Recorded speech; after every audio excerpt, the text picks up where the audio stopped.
Komisi Pemberantasan Korupsi KPK mengamankan uang sebanyak 525 juta rupiah dan menetapkan 5 orang tersangka dalam operasi tangkap tangan atau OTT di Kalimantan Timur hari Kamis 23 November tahun 2023. Mereka adalah Kepala Satuan Kerja Balai Besar Pelaksanaan Jalan Nasional B2 PJN Kalimantan Timur, TPB, RF, RS selaku pejabat pembuat komitmen atau PPK pada pelaksanaan Jalan Nasional Wilayah 1 Kaltim, ANR selaku pemilik PT Pajar Pasir Lestari, HS selaku staf PT Pajar Pasir Lestari, dan MM selaku Direktur CP Bajasari. Dalam OTT tersebut diamankan barang bukti berupa uang sekitar 525 juta rupiah sebagai sisa dari nilai 1,4 miliar rupiah sebelumnya yang telah diberikan. Hal itu dijelaskan Wakil Ketua KPK Johannes Tanak dalam konferensi pers di Gedung Merah Putih KPK Jakarta Sabtu 25 November 2023 dini hari.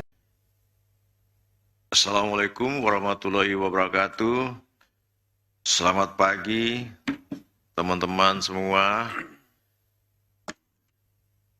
Pada pagi yang indah ini kami akan menyampaikan pengumuman dan penahanan para tersangka kegiatan tangkap tangan terkait dugaan tindak pidana korupsi berupa suap dalam proyek pengadaan jalan di wilayah Kalimantan Timur tahun 2023.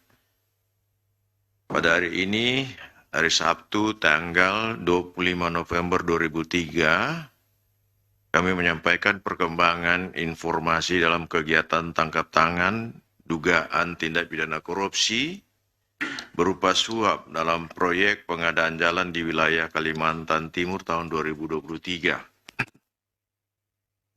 Saat dilakukannya kegiatan tangkap tangan ini, tim KPK mengamankan 11 orang pada Kamis 23 November 2023 yaitu di wilayah Kalimantan Timur sebagai berikut.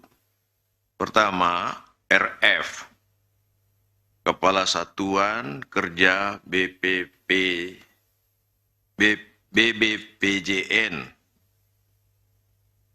Kalimantan Timur tipe B. Kemudian yang kedua RS, pejabat pembuat komitmen pada pelaksanaan Jalan Nasional Wilayah 1 Kalimantan Timur. Kemudian ANG, staf PPK, BUD, supir RF, ANR, pemilik PT FPL, kemudian NM, Direktur CVBS, dan HS, staf PT FPL, anak mantu dari ANR. Kemudian AA, staf PT FPL. Kemudian SAR, staf PT FPL, MIL, staf PT FPL juga, kemudian 11, BD, staf PT FPL. Adapun kronologi tangkap tangan sebagai berikut. Karena adanya informasi masyarakat terkait dugaan penyerahan sejumlah uang pada penyelenggara negara atau yang mewakilinya dalam proyek pengadaan jalan di wilayah Kalimantan Timur. Selanjutnya, pada Kamis 23 November 2003 berlokasi di kantor BPPJN Kalimantan Timur, tim KPK langsung melakukan penangkapan dan pengamanan NM, ARN, ANR, HS, RF, dan RS. Turut diamankan uang tunai sejumlah sekitar 525 juta sebagai sisa dari 1,4 miliar yang diberikan. Selanjutnya, para pihak yang diamankan beserta barang bukti dibawa ke Gedung Merah Putih KPK untuk dilakukan permintaan keterangan. Pelaporan masyarakat yang diterima KPK mengenai dugaan tindak pidana korupsi dan kemudian dilakukan telaahan serta berlanjut ke tahap penyelidikan hingga didapatkan bukti permulaan yang cukup, KPK lalu meningkatkan status perkara ini ke tahap penyidikan dengan menetapkan dan mengumumkan tersangka yang terdiri dari NM, Direktur CVBS, kemudian ANR, pemilik PT FPL, kemudian HS, staf PT FPL, RF, Kepala Satuan Kerja BPPJN, pelaksana Kalimantan Timur tipe B, kemudian RS, pejabat pembuat komitmen pada pelaksanaan Jalan Nasional Wilayah 1 Kalimantan Timur. Rahmat dan Riado diduga menerima uang suap sebesar 1,4 miliar rupiah dari Nanang, Hendra, dan Nono. Uang suap tersebut diberikan agar perusahaan Nanang, Hendra, dan Nono mendapatkan proyek pengadaan jalan nasional wilayah 1 di Kalimantan Timur. Dugaan suap ini berkaitan dengan proses tender pekerjaan peningkatan jalan Simpang Batu Laburan dengan nilai 49,7 miliar rupiah dan prestasi jalan Kerang Lolo Kuaro dengan nilai 1,1 miliar rupiah. Nono, Nanang, dan Henry dijerat dengan pasal 5 ayat 1 huruf A dan B atau pasal 13 Undang-Undang Nomor 31 1999 tentang pemberantasan tindak pidana korupsi sebagaimana telah diubah dengan Undang-Undang Nomor 20 Tahun 2001 tentang perubahan atas Undang-Undang Nomor 31 Tahun 1999 tentang pemberantasan tindak pidana korupsi Yunto pasal 55 ayat 1 KUHP. Sementara itu Rahmat dan Riado disangkakan pasal 12 huruf A atau B atau pasal 11 Undang-Undang Republik Indonesia Nomor 31 Tahun 1999 tentang pemberantasan tindak pidana korupsi sebagaimana telah diubah dengan Undang-Undang Nomor 20 Tahun 2001 tentang perubahan atas Undang-Undang Nomor 31 Tahun 1999 tentang pemberantasan tindak pidana korupsi Junto pasal 55